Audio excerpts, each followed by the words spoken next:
¿Cómo está? Muy buenos días. Nuevamente para encontrarnos y seguir desarrollando la temática del curso de biología. En este tema número 3 vamos a hablar sobre un capítulo muy importante que lleva por título Los bioelementos inorgánicos. Y para ello obviamente necesitamos algunos aspectos muy importantes a conocer. Empecemos entonces.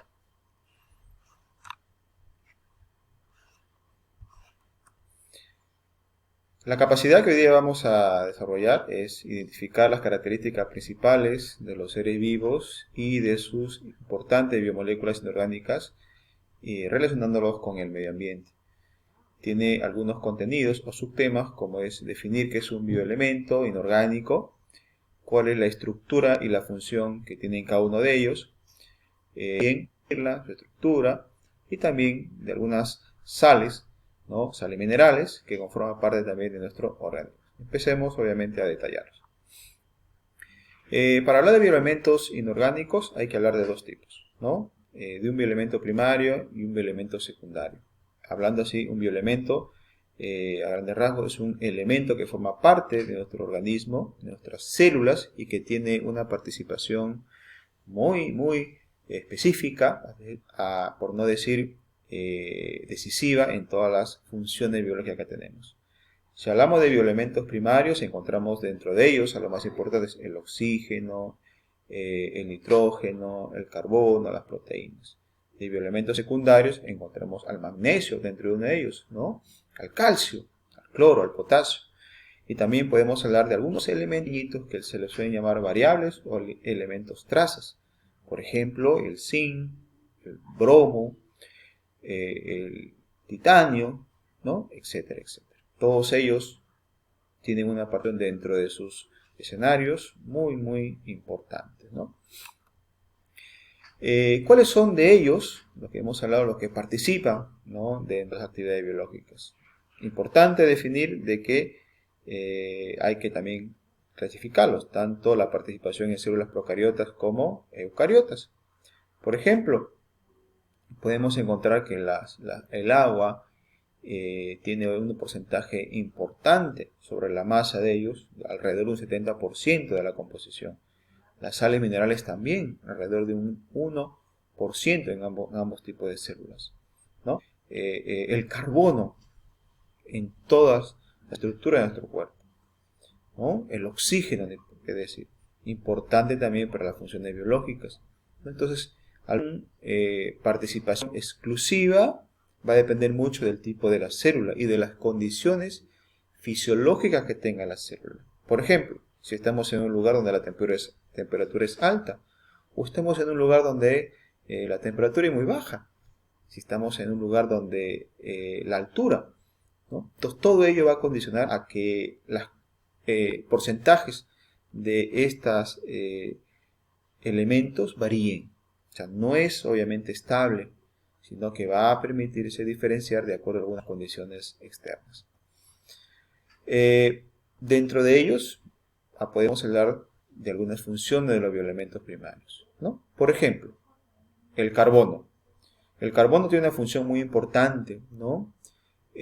Para empezar, tiene 4 electrones que pueden unirse con enlaces covalentes a otros carbonos y se encarga obviamente de formar muy grandes, largas, ¿no?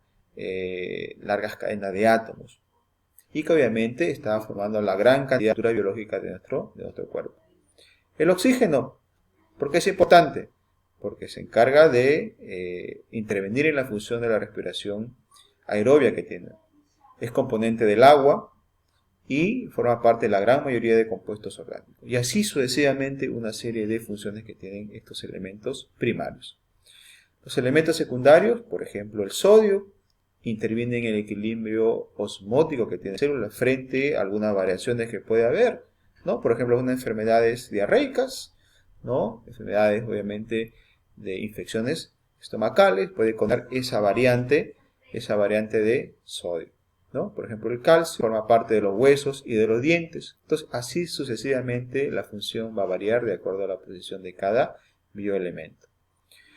Otro componente o compuesto, molécula, es el agua, ¿no? Una sustancia abundante, necesaria y que es condicionante muchas veces para algunos organismos. Cuando hablo de condicionante, es que puede ocasionar algunas manifestaciones clínicas, enfermedades que el ser humano puede conllevar, ¿no? Entonces es un soporte obviamente que permite la vida de los seres, ya sea pequeñitos o ya sea muy grandes como nosotros. ¿Qué estados tiene? Muchos otros conocemos, hay varios estados. El estado sólido, líquido, gaseoso, ¿no? Como los más conocidos. No dejemos de mencionar que hay muchos más estados biológicos. La estructura del agua es una estructura que está conformada por enlaces covalentes, 2, por un oxígeno y también por hidrógeno. Por decir, 2 de hidrógeno y 1 de oxígeno, ¿no? Tiene dentro de su química, ¿no? De su distribución, obviamente, un dipolo, ¿no? 2 de hidrógeno y 1 de oxígeno. Entre ellos van a formar puentes de hidrógeno que se van a unir consecutivamente cada una de ellas para formar obviamente lo que llamemos nosotros una malla, ¿no? Que es el agua. Y esto va a ocasionar obviamente diferentes posiciones, diferentes tensiones, diferentes formas de presentarse para ser parte de la conducción o la conductibilidad de algunos alimentos o de algunas fuentes eléctricas. ¿Por qué es importante? Bueno, es importante porque forma parte de la gran mayoría de la masa de los seres vivos, ¿no? Alrededor del 60-70%. Va a variar también de acuerdo a la condición biológica del hombre. Por ejemplo, estar en un lugar, vuelvo a repetir, de altas temperaturas, ¿no? Está en el mar, se encuentra en los ríos, forma parte por ejemplo, cocinar los alimentos, ¿no? Parte integrante de las mismas plantas, ¿no? Interviene en los procesos de digestión, en absorción de alimentos, etcétera, etcétera. Mismo, para que nosotros podamos tener un equilibrio normal del agua, debemos consumir aproximadamente 2.6 litros diarios, ¿no? Diarios repartidos, obviamente, estas aguas se van a perder, ¿no? Consecutivamente de acuerdo a las actividades que tengamos. Por ejemplo, a través de la micción, a través de la orina, a través de la sudoración, etcétera, etcétera, ¿no? Es importante también porque el agua va a ser distribuida de acuerdo al sexo y de acuerdo a la edad. Cuanto menos edad tengamos, tengamos más agua. Cuanto más edad tenemos, pues sufrimos un proceso que se llama deshidratación, que a lo largo del tiempo va a ocasionar también la cantidad de agua que tengamos. Por ejemplo, un recién nacido, la cantidad de agua o porcentaje de agua del niño es aproximadamente de un 80, 85, 75%. Una persona adulta, ¿no? Una persona ya de muchos años, su cantidad de agua baja por debajo del 50% de su peso corporal. Y así sucesivamente vamos a ir encontrando algunos órganos que tienen mucha agua, ¿no? Por ejemplo, la piel, una piel muy hidratada, bien hidratada, tiene aproximadamente un 72% de agua, ¿no? La distribución del agua puede ser de acuerdo a los espacios que tenemos nosotros. Tenemos agua intracelular, agua extracelular, ¿no? Intravascular o intersticial. Si hablamos de agua intracelular, podemos hablar de un porcentaje en peso de aproximadamente 40% y una cantidad de 28 litros de agua. Y así sucesivamente vamos a ir, obviamente, diversificando la cantidad de acuerdo a los espacios que tengamos, ¿no? Por ejemplo, el agua dentro de nuestras células, que es la intravascular e intersticial, puede estar entre el 5 al 15%, ¿no? Del peso, con una cantidad en litros de 3.5 a 10.5. Entonces va a variar básicamente. Esta es una norma homogénea o estándar, pero obviamente se va a condicionar de acuerdo a la naturaleza o el lugar donde estés, ¿no? Obviamente el líquido intracelular, como voy a repetir, se va a diversificar en agua libre o en agua ligada aproximadamente, ¿no? Interviene obviamente para el constante movimiento, el traslado de la sangre, contiene nutrientes, contiene sales y algunos aminoácidos. Muy importante. ¿Qué propiedades tiene? Bueno, Tiene muchas propiedades, entre ellas las organoeléctricas, su estado físico, como lo encontramos, líquido, gaseoso, sólido, es incolora, es insípida, es inodora. Tiene unas propiedades físicas muy importantes, el punto de densidad, ¿no?, de 4%, su punto de congelación al 0%, una temperatura crítica de 374 grados Celsius y obviamente una escasa conductividad eléctrica. Tiene un elevado gran calor específico, un elevado calor de vaporización, aproximadamente 540 calorías, un elevado calor de fusión, 80 calorías, y obviamente tiene una alta y fuerte cohesión entre sus moléculas. Otra característica muy importante es su tensión superficial, el grado de fuerza que tiene entre molécula a molécula, que hace una respuesta negativa frente a un peso, obviamente, y que hace una resistencia muy fuerte. La capilaridad es otra característica muy importante para permitir el flujo, el traslado de los nutrientes dentro de este líquido tan importante como el conducibles a través de sus vasos, como son las venas, las arterias, etc. Tiene una elevada constante dieléctrica, aproximadamente de un 80, ¿no? Obviamente, ¿qué es eso?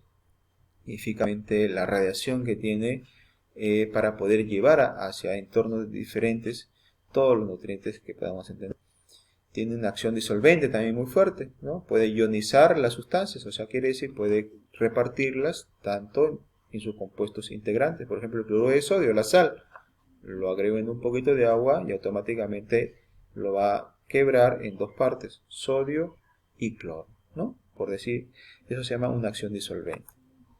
Asimismo, tiene una fuerte intervención en la formación de micelas. Puede repartirlas, puede desagregarlas a elementos muy pequeños, ¿no? Y para ello, obviamente, debemos concluir esta rápida mención en algunas conclusiones muy importantes, ¿no? En que los bioelementos son primarios, secundarios y algunos elementos trazos, o también llamados elementos variables.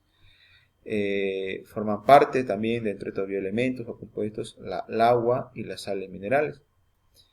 Igualmente, el agua es el líquido más importante que tienen los seres vivos. Dentro de ellos podemos encontrar a la intracelular y a la extracelular. Y también es importante consumir aproximadamente 2.6 litros de agua.